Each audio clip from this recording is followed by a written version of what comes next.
nimimerkkinä niin kaloille kuin minulle, että ruokaa on sieltä tulossa ja niin kuin huomaa, niin kalat on kyllä aika hyvin ehdollistunut tohon. Joo, tosiaan haitain sen takia syön näitä, koska ne on käytännössä liian laiskan pulskeita tuolla. Täällä oli ahtaamaan tuollaisia vikkeliä luisia pikkukaloja. So there's already some pieces for the bony fish. So you might be able to see some like small crustacean, kind of like different sizes of shrimp. We have some probably krill, some missy shrimp, and also some actual shrimp. Also some smelt, which is a small fish, and then probably also some mussels and stuff like that. So quite a buffet. And as I told, the sharks are getting some mackerel. Tosiaan sieltä nyt tulee ensin vähän sapuskaa noille luukaloille täällä. Ja sitten tossa ehkä noin haetkin pikkuhiljaa heräilee ja tajuu, että siellä saattaa olla heillekin jotain sapuskaa, niin tajuavat sitten tulla ruokailemaan luultavasti hetken kuluttua. Ai niin, vinkki vitosena muuten mulla on täällä myös haitarroja taskussa, jos jaksaa tän katsoa koko ruokinnan loppuun, niin täältä saa sitten palkinnoksi vielä tarraa sieltä.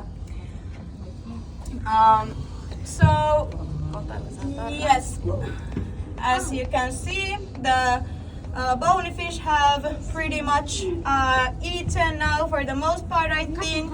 There might be still some coming, but the sharks are now turning a little bit more active. They might be swimming a little bit faster because they probably smell the food and notice that there is going to be food coming for them as well. Tässä kannattaa myös kiinnittää huomiota noihin varsinkin isoimpiin noista luukaloista. Siellä esimerkiksi tää harmaa iso kala siinä nyt, joka tässä ihan lähellä pintaa uiskentelee. Se on murisia ja se on ehkä ahnein, tai ainakin yksi ahneimmista tässä altaassa. Ja se on semmoinen, että saattaa yrittää käydä hakemassa hainkin melkein suoraan nenän eestä sapuskaa.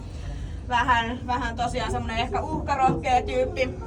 Ja muutenkin tosiaan täällä monet näistä luukaloista on huomattavasti aggressiivisempia kuin nämä meidän hait. Eli hait on aika tämmöisiä tapauksia, kun ne vaan uiskentelee ja käy sitten hakemassa mitä suoraan pihdellä suuhun annetaan.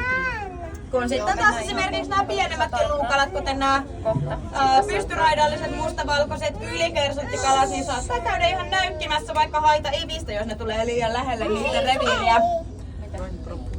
Tosiaan hailla on aika hurja maine, esimerkiksi media sitä hyvin paljon lietsoa, mutta oikeastaan haiteen normitapauksissa on juurikaan ihmisille esimerkiksi vaarallisia. Eli haitten kanssa kohtaamisiin kuolee vuosittain noin 10 ihmistä, joka on verrattain vähän kun rupeaa miettimään, ja haiteen myöskään oikeastaan syö ihmisiä, ihminen ei oikein niille maistu, mutta tosiaan isohampainen hai, joka saattaa olla vähän utelias ja sitten vähän rimpula ihminen, niin saattaa olla vähän huono kombo siinä kohtaa, eli verenhukka usein on sitten se, mikä koituu kohtaloksi, mutta tosiaan haita ei oikeastaan tahalteen ihmisiä saalista, edes ne valkohait tai tiikerihait tai härkähait, joita usein pelkäävät.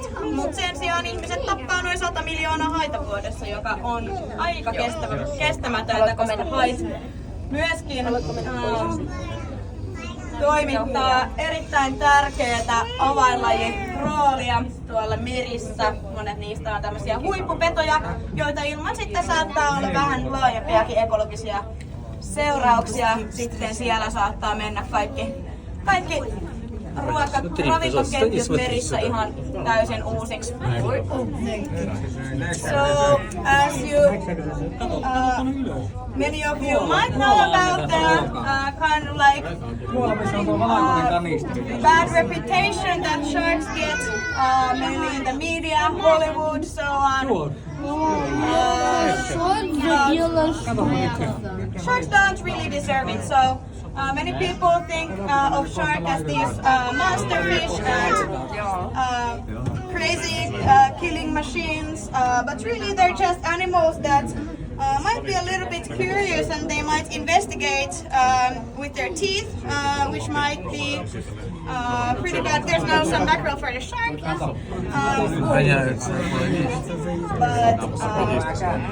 But yes, it's mostly out of curiosity if they come into contact with humans with their teeth.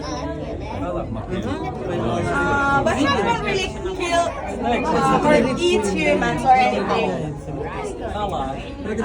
Rather, for example, mosquitoes kill about as many humans in one day as sharks have killed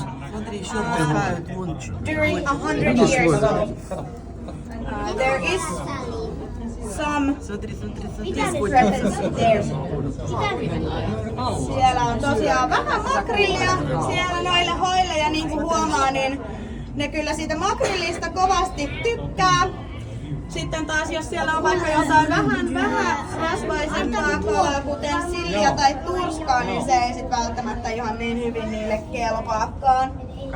Mutta tosiaan makrillipäivä on ainakin tänään ja huomenna, niin vois kuvitella haille myöskin maistuvan.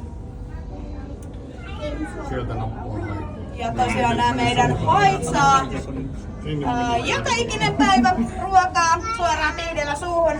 Monet ihmettelee, että jos tässä on vaikka esimerkiksi 2 makrillia per hai, niin miten se ikinä riittää, eikö niillä jää hirveä nälkä, mutta itse asiassa on paljon enemmän kuin mitä ne ikinä söis luonnossa. Suurin osa kaloista on vaihtolämpöisiä, kuin myös nämä meidän hait. Ja se tarkoittaa sitä, että ne ei tarvi energiaa niiden ruumiinlämmön ylläpitämiseen. Siinä missä esimerkiksi me ihmiset, niin me käytetään suurin osa ehdottomasti meidän kaikesta energiasta ihan siinä, että meidän ruumiinlämpö pysyy siinä 37 asteen kieppeillä. Kun sitten taas hailla ja monilla muilla kaloilla, tai monilla hailla, joillain hailla itse asiassa on. Jotkut hait on tasalämpöisiä, mutta ei nämä meidän hait. Meidän kaikki eläimet yhteensä päivässä syökin siis noin 2 kiloa ruokaa, eli ei yhtään se enempää. Tulee yllätyksenä aika monille. Sieltä käy vähän ruoriahvenet maistelemassa makrillia, joka on hailta pudonnut, ja katsotaan kuka sen sieltä lopulta nappasee. Voi olla, että menee tuolla meidän bambuhain myyrälle sitten lopulta, ellei sitten noi musta- ja riuttahait löydä sitä vielä tuolta pohjalta. Nyt näyttää siltä, että kanisteri on kadonnut pinnalta, joka tarkoittaa sitä, että ruokaa ei liene enää tulossa. Eli tosiaan minä päätän myös tämän höpötysosuuden nyt tähän.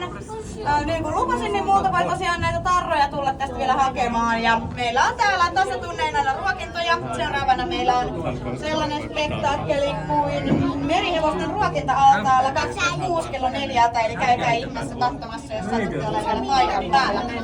So the meeting is now pretty much over. I have some stickers in my pocket.